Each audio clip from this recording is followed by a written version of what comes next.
오늘 우리에게 주신 하나님의 말씀은 신약성서 가운데 마태복음 6장 그리고 누가복음 12장입니다. 먼저 마태복음 6장 19절부터 24절까지 봉독하겠습니다. 이제 하나님의 말씀에 경청하시길 바랍니다. 너희는 자기를 위하여 보물을 땅에다가 쌓아두지 말아라. 땅에서는 좀이 먹고 녹이 슬어서 망가지며 도둑들이 뚫고 들어와서 훔쳐간다. 그러므로 너희를 위하여 보물을 하늘에 쌓아두어라. 거기에는 좀이 먹고 녹이 슬어서 망가지는 일이 없고 도둑들이 뚫고 들어와서 훔쳐가지도 못한다. 너희의 보물이 있는 곳에 너희 마음도 있을 것이다. 눈은 몸의 등불이다. 그러므로 내 눈이 성하면 내 온몸이 밝을 것이요 내 눈이 성하지 못하면 내 온몸이 어두울 것이다. 그러므로 내 속에 있는 빛이 어두우면 그 어둠이 얼마나 심하겠느냐. 아무도 두 주인을 섬기지 못한다. 한쪽을 미워하고 다른 쪽을 사랑하거나 한쪽을 중히 여기고 다른 쪽을 업신 여길 것이다. 너희는 하나님과 재물을 아울러 섬길 수 없다. 누가복음입니다. 12장 13절부터 봉독합니다. 우리 가운데서 어떤 사람이 예수께 말하였다. 선생님, 내 형제에게 명해서 유산을 나와 나누라고 해 주십시오. 예수께서 그에게 말씀하셨다. 이 사람아, 누가 나를 너희의 재판관이나 분배인으로 세웠느냐? 그리고 사람들에게 말씀하셨다. 너희는 조심하여 온갖 탐욕을 멀리하여라. 재산이 차고 넘치더라도 사람의 생명은 거기에 달려있지 않다. 그리고 그들에게 비유를 하나 말씀하셨다. 어떤 부자가 밭에서 많은 소출을 거두었다. 그래서 그는 속으로 내 소출을 쌓아둘 곳이 없으니 어떻게 할까 하고 궁리하였다. 그는 혼자 말하였다. 이렇게 해야 되겠다. 내 곡간을 헐고서 더 크게 짓고 내 곡식과 물건들을 다 거기에다가 쌓아두겠다. 그리고 내 영혼에게 말하겠다. 영혼아, 여러 해 동안 쓸 많은 물건을 쌓아두었으니 너는 마음 놓고 먹고 마시고 즐겨라. 그러나 하나님께서 말씀하셨다. 어리석은 사람아, 오늘 밤에 네 영혼을 내게서 도로 찾을 것이다. 그러면 네가 장만한 것들이 누구의 것이 되겠느냐? 자기를 위해서는 재물을 쌓아두면서도 하나님께 대하여는 부유하지 못한 사람은 이와 같다. 예수께서 자기의 제자들에게 말씀하셨다. 그러므로 내가 너희에게 말한다. 목숨을 부지하려고 무엇을 먹을까 아무 걱정하지 말고 몸을 보호하려고 무엇을 입을까 하고 걱정하지 말아라. 목숨은 음식보다 더 소중하고 몸은 옷보다 더 소중하다. 까마귀를 생각해 보아라. 까마귀는 씨를 뿌리지도 않고 거두지도 않고 또 그들에게는 곳간이나 창고도 없다. 그러나 하나님께서 그들을 먹여주신다. 너희는 새보다 훨씬 더 귀하지 않으냐? 너희 가운데서 누가 걱정한다고 해서 지 수명을 한순간인들 누릴 수 있느냐? 너희가 지극히 작은 일도 못하면서 어찌하여 다른 일들을 걱정하느냐? 백합꽃이 어떻게 자라는지를 생각해 보아라. 수고도 하지 아니하고 길쌈도 하지 않는다. 그러나 내가 너희에게 말한다. 자기의 온갖 영화로 차려입은 솔로몬도 이 꽃 하나만큼 차려입지 못하였다. 믿음이 적은 자들아, 오늘 들에 있다가 내일 아궁이에 들어갈 풀도 하나님께서 그와 같이 입히시거든 하물며 너희야 더 잘 입히시지 않겠느냐? 그러므로 너희는 무엇을 먹을까 무엇을 마실까 하고 찾지 말고 염려하지 말아라. 이런 것은 다 이방 사람들이 추구하는 것이다. 너희 아버지께서는 이런 것이 너희에게 필요하다는 것을 아신다. 그러므로 너희는 그의 나라와 그의 나라를 구하여라. 그리하면 이런 것들을 너희에게 더하여 주실 것이다. 두려워하지 말아라. 적은 무리여, 너희 아버지께서 그의 나라를 너희에게 주시기를 기뻐하신다. 너희 소유를 팔아서 자선을 베풀어라. 너희는 자기를 위하여 낡아지지 않는 주머니를 만들고 하늘에다가 없어지지 않는 재물을 쌓아두어라. 거기에는 도둑이나 조음의 피해가 없다. 너희의 재물이 있는 곳에 너희의 마음도 있을 것이다. 아멘. 우리가 세계를 어떻게 보느냐, 그 보는 관점에 따라 우리 행동이 달라집니다.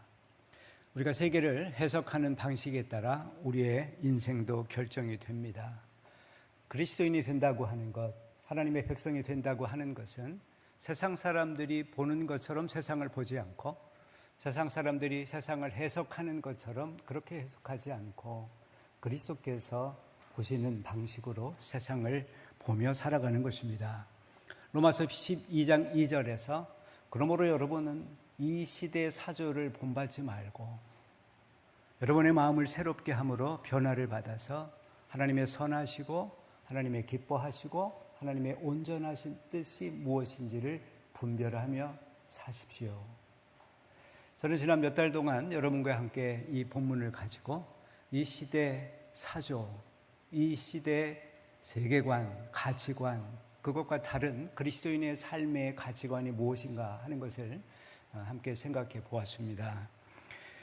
성공주의에 대해 생각했고요. 또 현세주의, 그리고 능력주의, 소비주의, 자기중심주의, 시장주의 등등.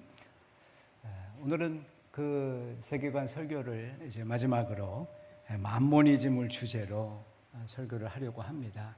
만모니즘, 쉽게 얘기하면 돈을 하나님처럼 믿고 따르고 숭배하는 그러한 세계관을 가리키는 말입니다. 배금주의라고 하기도 하고요. 혹은 물신주의다, 그렇게 표현할 수도 있겠습니다.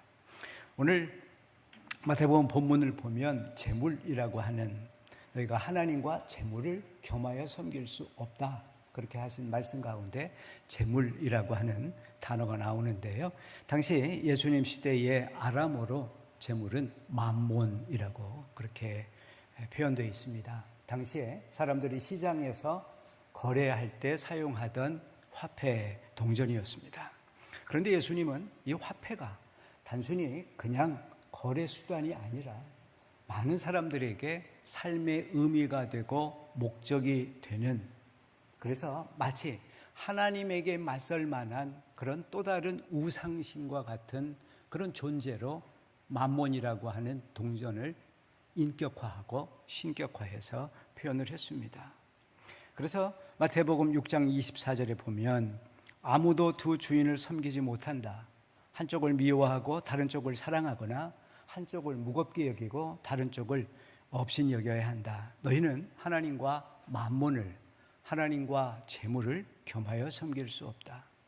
실제로 예수님의 제자 가운데는 만몬을, 재물을 하나님처럼 섬기다 예수를 판 제자도 있습니다. 그러므로 우리는 매일 우리가 다루게 되는 돈, 그 앞에서 내가 하나님을 사랑하는 사람인지 아니면 돈을 사랑하는 사람인지 그 사랑의 고백에서의 결단을 요청받습니다. 사람들이 흔히 이런 말을 합니다. 그거 얼마면 되는데, 돈이면 뭐든지 할 수 있지? 교회에서 일 좀 하려는데 돈이 없어서 못하겠어?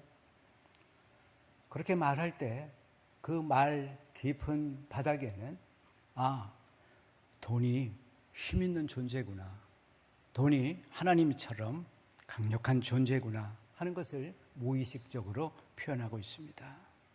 그런 표현들 속에는 돈이 전능한 존재이고 모든 것을 해결할 수 있는 그런 존재라고 하는 것을 은연중에 생각을 하고 있다는 말씀입니다.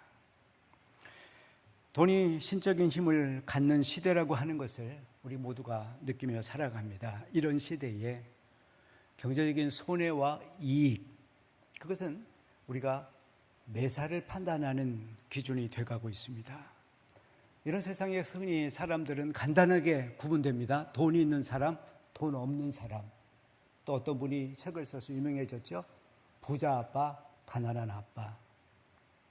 직업을 선택할 때는 물론 거주할 집을 고를 때에도, 친구를 선택할 때에도, 때로는 결혼할 혹은 사랑할 대상을 고를 때에도 돈을 염두에 두게 됩니다. 부끄럽게도 교회조차 돈의 논리를 따르던 때가 있었습니다. 예를 들면 중세예요. 십자군 운동을 일으켰습니다.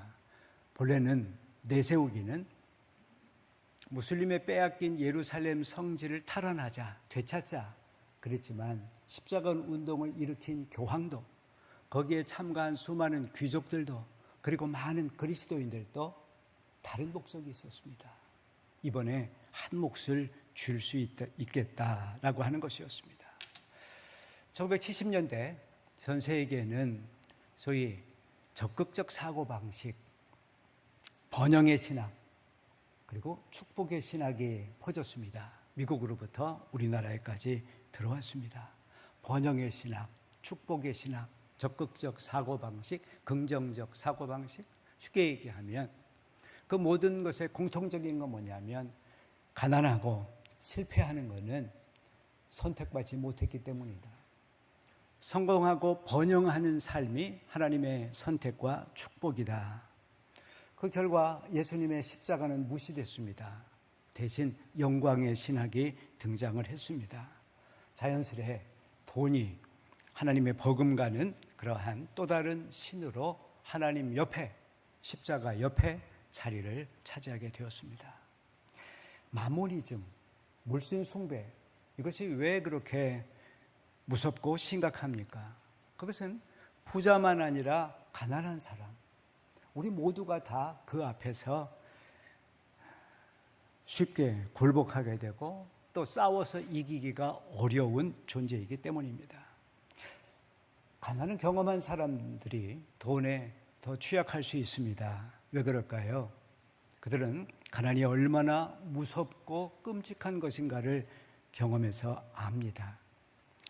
부자는요, 그거 가져봤더니 별거 없어 이렇게 생각하면서 겁을 안 낼 수 있습니다.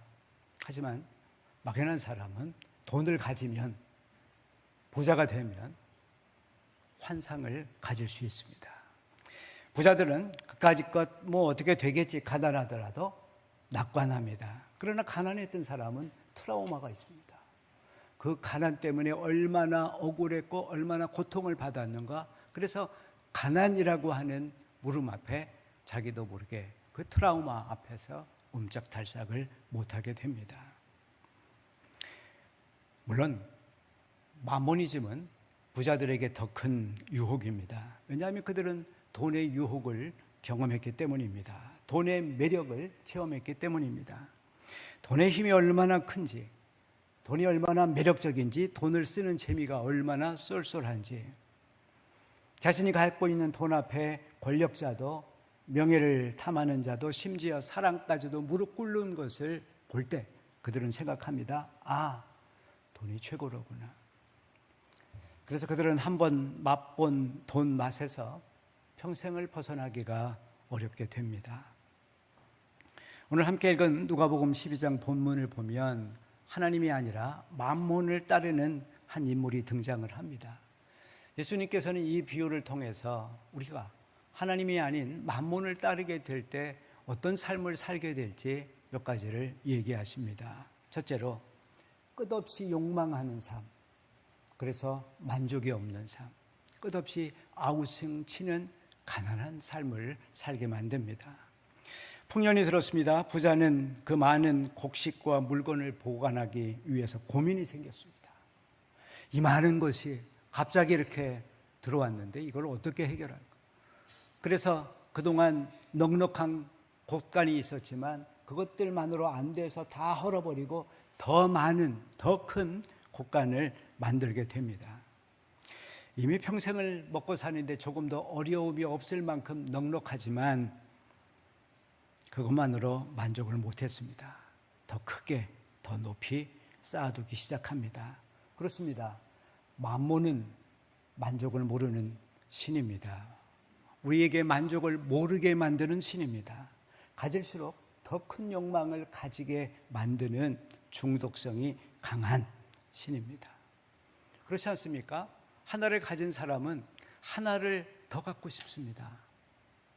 그런데 열을 가진 사람은 하나를 더 갖고 싶은 게 아니라 열을 가지고 싶습니다. 모두가 자기가 가지고 있는 것의 2배를 가지면 행복할 거라고. 그래서 가난한 사람도 재벌도 똑같이 2배를.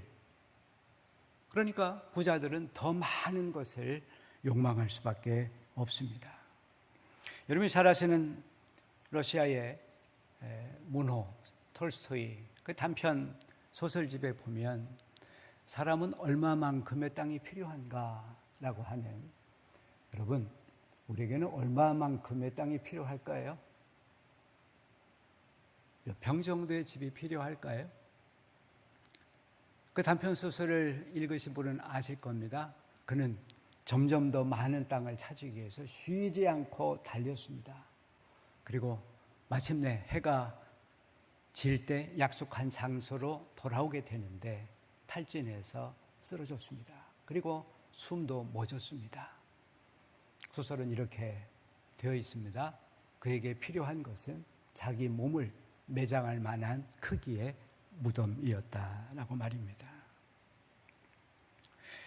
지혜자는 전도서 5장 10절에서 이렇게 우리에게